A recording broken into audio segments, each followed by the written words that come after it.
ఏపీలో కొత్త ప్రభుత్వం కొలువు తీరింది. అధికారంలోకి వచ్చిన కొన్ని రోజులకే చంద్రబాబు తన మార్క్ పాలనను చూపిస్తున్నారు. గత 5 ఏళ్లలో విధ్వంసం కారణంగా నష్టపోయిన ఏపీని పరుగులు పెట్టించేందుకు కృషి చేస్తున్నారు.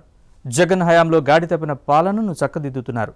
ఈ నేపథ్యంలోనే ఏపీలో red book, blue book, pink book ఇలా ఇప్పుడు ఈ 3 బుక్స్ గురించి తీవ్రంగా చర్చ జరుగుతోంది.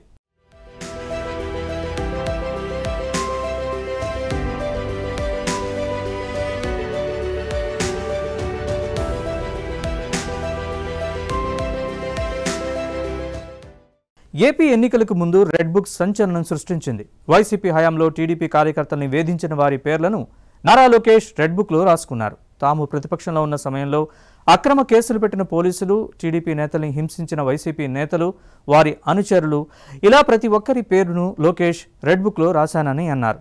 అధికారంలోకి రాగానే ఎవరిని విడిచిపెట్టే ప్రసక్తే లేదని స్పష్టం చేశారు. ఇక పుంగనూరు ఘటనలో చంద్రబాబుపై అక్రమ కేసులు పెట్టిన అప్పటి చిత్తూరు ఎస్పీ రిషాంత్ రెడ్డిపై ఫైర్ అయిన లోకేష్ రెడ్ బుక్లో ఫస్ట్ నేమ్ రిషాంత్ రెడ్డిదేనని వార్నింగ్ కూడా ఇచ్చారు. యువగళం పాదయాత్ర సమయంలో ఆయన చేతిలో ఎప్పుడూ రెడ్ బుక్ కనిపించేది. కార్యకర్తల్ని కలిసి వారు ఎదుర్కొంటున్న బాధలు, వారిని హింసించిన వారి పేర్లను లోకేష్ స్వయంగా రెడ్ బుక్లో రాసుకున్నారు. ఈ ఎర్ర బుక్ చూస్తుంటే అందరూ భయపడుతున్నారు. అందుకే గుర్తుగా తెచ్చా మళ్ళీ. అయితే ఇప్పుడు ఎన్డీఏ కూటమి బంపర్ మెజార్టీతో అధికారం చేపట్టింది. దీంతో లోకేష్ రెడ్ బుక్ ఓపెన్ చేసే టైం వచ్చిందనే టాక్ వినిపిస్తోంది. రెడ్ బుక్లో ఎవరెవరి పేర్లున్నాయి, వారిపై ఎలాంటి యాక్షన్ తీసుకుంటారని పోలీసు వర్గాల్లో టాక్ వినిపిస్తోంది. గతంలో రెడ్ బుక్లో తాను రాసుకున్న వారందరిపై చర్యలు తీసుకుంటానని హెచ్చరించారు. అయితే ఇంకా రెడ్ బుక్ ఓపెన్ కాలేదనే తెలుస్తోంది. ప్రస్తుతం వ్యవస్థల్ని గాడిలో పెట్టే పనిలో లోకేష్ ఉన్నారు. గత 5 ఏళ్లలో వ్యవస్థలు నిర్వీర్యం కావడంతో వాటిపైనే లోకేష్ దృష్టి పెట్టారు. అంతేకాకుండా తాము కక్ష సాధింపు రాజకీయాలకు పాల్పడమని ఆయన ఇప్పటికే తేల్చి చెప్పారు. దీంతో రెడ్ బుక్ ఓపెన్ కావడానికి మరింత టైం పట్టే అవకాశం ఉందని తెలుస్తోంది. మరోవైపు ఢిల్లీలో ధర్నా చేసిన జగన్ సైతం రెడ్ బుక్ గురించి మాట్లాడడంతో మరోసారి అది చర్చనీయాంశం అవుతోంది. In fact, you have people like Chandrababu Naidu's son, Nara Lokesh, displaying a red book, where he displaying a red book is actually captured in the form of hoardings and displayed all over the state.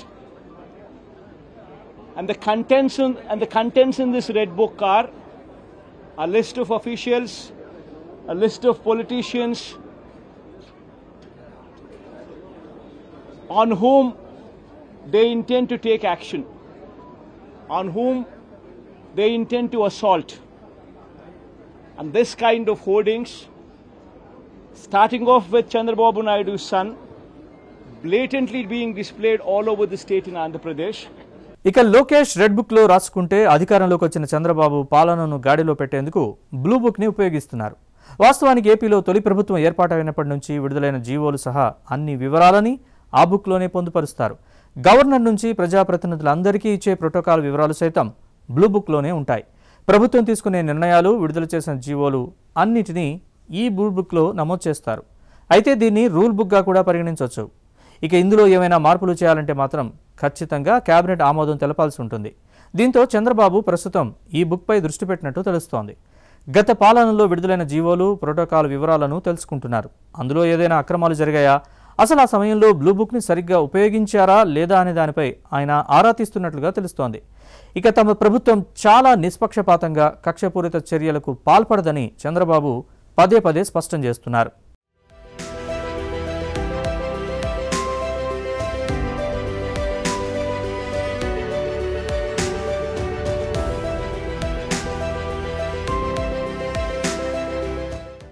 ఇటీవల కేంద్ర బడ్జెట్లో ఏపీకి వరాల జల్లు కురిసింది. రాజధాని అమరావతి నిర్మాణానికి 15,000 కోట్ల సాయం అందిస్తున్నట్లు కేంద్రం ప్రకటించింది.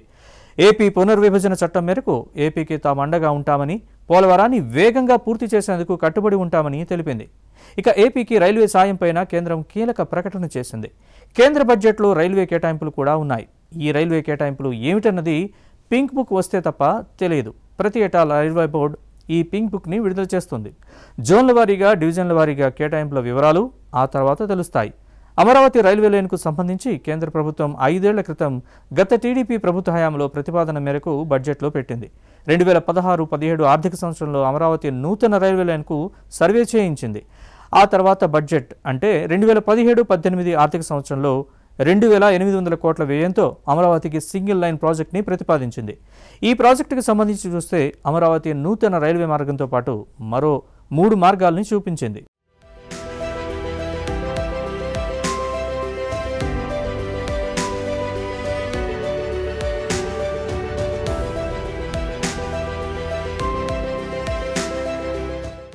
అయితే ఇప్పుడు ఈ 3 బుక్స్ ఏపీలో కీలకంగా మారాయి. లోకేష్ రెడ్ బుక్లో ఉన్న పేర్లను ఎవరివి అనే చర్చ జరుగుతుండగా చంద్రబాబు బ్లూ బుక్పై ఎలాంటి నిర్ణయం తీసుకుంటారని, అలాగే రైల్వే శాఖ పింక్ బుక్లో ఏపీకి ఎలాంటి కేటాయింపులు చేస్తుందనేది చర్చనీయాంశంగా మారింది.